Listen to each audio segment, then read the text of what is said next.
A year ago, we brought you the story of Sunflower Sam, a legend, a man who not only walked the walk, but talked the talk. After the airing of our documentary, Sunflower Sam was back in the spotlight, and everyone wanted a piece of him.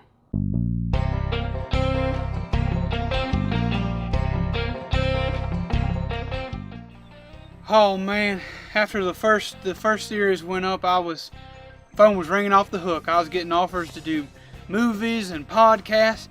Heck, I even got to do a grand opening at a Bojangles.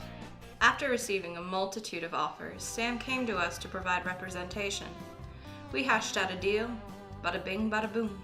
Yeah, it was great being back in the spotlight. Gave me a second wind. Mr. Sunflower was the ideal client, where with typical clients we have to take legal action. Mr. Sunflower handled everything on his own. I remember this one time some dude tried to stiff me. So I told him, you're going to pay me or I'm going to beat you with that toaster oven over there. And, he laughed, I laughed, and before I knew it, I was beating him with the toaster oven. Judge, jury, executioner. Well, not the last part. We learned our lesson with that. That's actually how I met my third wife. I walked in on Sam beating my husband with a toaster oven.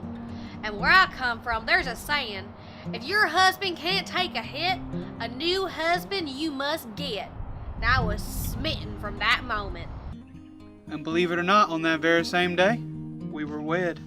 Some might say it's a rash thing to do, but I don't think skin conditions have anything to do with it. Yeah, when you know, you know. You know?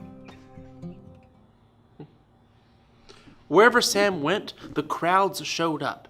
He reminded them of a simpler time. Soon there was talk of if we might see Sunflower Sam back in the ring. For some, this was a dream come true. For others, sort of a nightmare, including Arm Wrestling Federation League champion Trevor the Lever.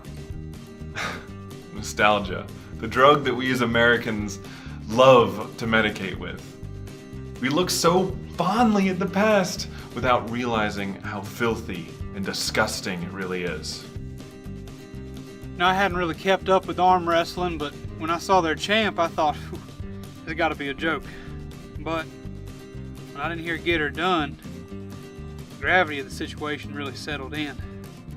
I mean, don't get me wrong. They blazed the trail for us, but we don't use trails anymore. We have highways and interstates. We use trails for hiking or biking or long walks with families. That's not the point. The idea of a fight was, it was just an idea. It didn't seem reality. Well, it wasn't until Trevor's now infamous interview on SportsCenter. Someone asked me once, would they ever see Sam and me in a ring? And I was like, I would break his arms and his toes for good measure. I was pretty pissed to hear a spoiled millennial calling me out like that, but next day I hopped on Tweetbook and I said, I accept that challenge.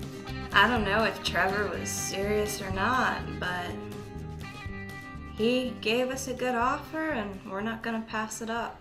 They informed me that I would be facing Sam in the ring, and I kind of laughed. I knew this was going to be the easiest 10 grand that I've ever made. And I do make 10 grand on stuff like this. Be jealous. Not only would I be getting to give my fans the opportunity to see one last show, but also I'd be getting to make a grown man cry like a baby.